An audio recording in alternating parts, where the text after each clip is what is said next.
Bonjour et bienvenue sur ma chaîne La vie créative de Delphine. Moi c'est Delphine, j'habite dans le Pas-de-Calais où aujourd'hui, contrairement à hier, nous avons un temps tout gris.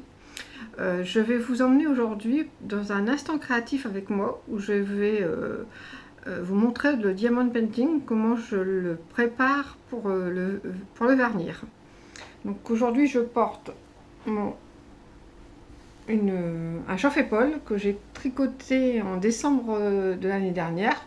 Je l'ai tricoté avec la laine Allison émaillée de chez Action, la Essential Medium, en rose clair et rose foncé, avec deux pelotes de clair et une pelote et demie de foncé.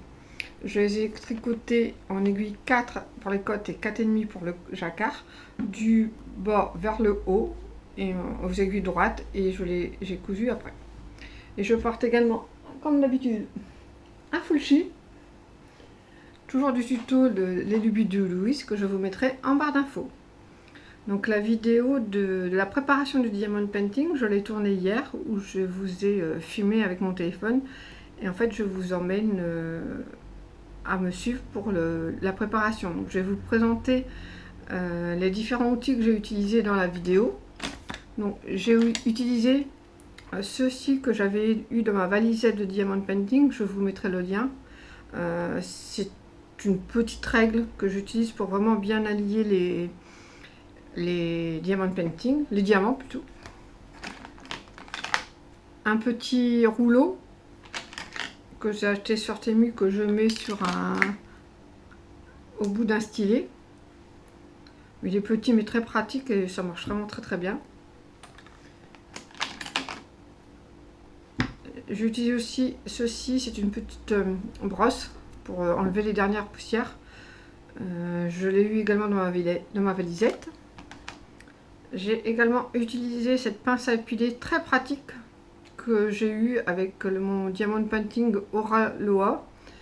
C'est très pratique pour enlever les petits poils de mon chien qui se sont... vous verrez, je l'ai utilisé plusieurs fois, il y a eu quelques petits poils de chien, quelques petits minutes de poussière qui se sont incrustés entre la toile et le diamant. Et je trouve qu'avec ça, ça va très bien. Donc je vous laisse avec la vidéo enregistrée hier et je reviens tout à l'heure.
Voilà, la première partie de la vidéo sur la préparation du diamond painting est terminée. J'ai en tout tourné pendant 18 minutes 49. Je ne m'étais jamais rendu compte que c'était aussi long pour cette mise en place des diamants. Mais comme c'est un moment qui me détend et que j'aime bien, ça ne me dérange vraiment pas. Donc après j'ai filmé le vernissage. Donc j'utilise depuis déjà 2 diamond painting le Vernicol Crealia, le Vernicol finition satinée. C'est un vernicol qui m'a été conseillé par une des vendeuses parce que sa maman fait du diamond painting et elle utilise cela. Donc j'ai essayé, vraiment je suis très satisfaite. Donc j'ai pris un petit pot, la prochaine fois je prendrai vraiment un gros pot, je trouve que ça va vraiment très bien. J'utilise de Secultura également un pinceau silicone, je trouve que c'est très pratique pour appliquer la colle sur le diamond painting. En fait dès que j'ai du vernicol à appliquer, c'est celui-là que j'utilise. Et enfin j'utilise, c'est un bouchon d'un sirop. En fait, je m'en sers juste pour déposer quand je veux faire une pause ou à la fin pour déposer mon pinceau pour éviter qu'il y ait de la colle partout. Une fois que j'ai fini, en fait, je mets de l'eau savonneuse dans ce petit bouchon, de l'eau chaude savonneuse, et je dépose mon pinceau dedans. Je le laisse tremper toute la nuit et ce matin, je l'ai rincé. Il était tout à fait prêt à être utilisé. Il ne colle plus. C'est vraiment voilà, très pratique, très facile à utiliser. Donc là, je vous laisse avec la vidéo que j'ai tournée hier également sur l'application du vernis.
Voilà, le diamond painting est verni. Je l'ai laissé sécher toute la nuit, toute la matinée et le début d'après-midi sur mon bureau, sous la soupente pour être à l'abri de mon chat.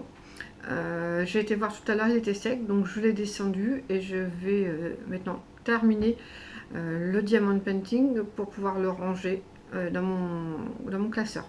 Je vais vous passer sur mes mains.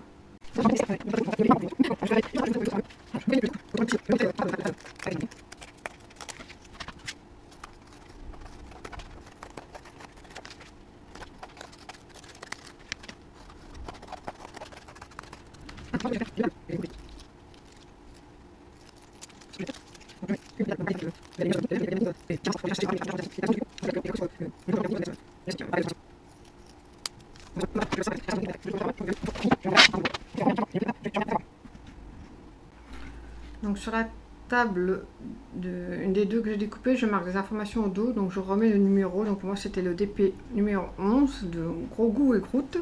Je note le numéro, donc c'est le YD 157, le vendeur, Miotsi, la boutique Amazon, et je rajoute l'année 2024 et 2, puisque c'est le deuxième que j'ai fait en 2020, fini en 2024. Donc celui-là, je l'ai commencé le 19 janvier 2024 et je l'ai terminé aujourd'hui, le 29 février 2024. J'avais filmé aussi la mise en sachet du Diamond Painting, une fois qu'il était fini, mais j'ai eu un petit souci avec ma vidéo, je n'ai pas pu la retravailler. Donc je le ferai ultérieurement. Le prochain que je vais faire sera certainement celui de Raloa. Si j'y pense et si la vidéo n'a pas de souci, je vous emmènerai avec moi pour la mise en petite boîte des sachets de perles. Voilà, donc j'ai fini pour ce petit instant créatif. J'espère que cela vous a plu. N'hésitez pas à le dire en commentaire et ça m'incitera à en faire d'autres. Comme d'habitude, si vous avez aimé, vous pouvez liker, laisser un commentaire, j'y réponds toujours avec plaisir. Et éventuellement vous abonner à ma chaîne. Je vous dis à bientôt.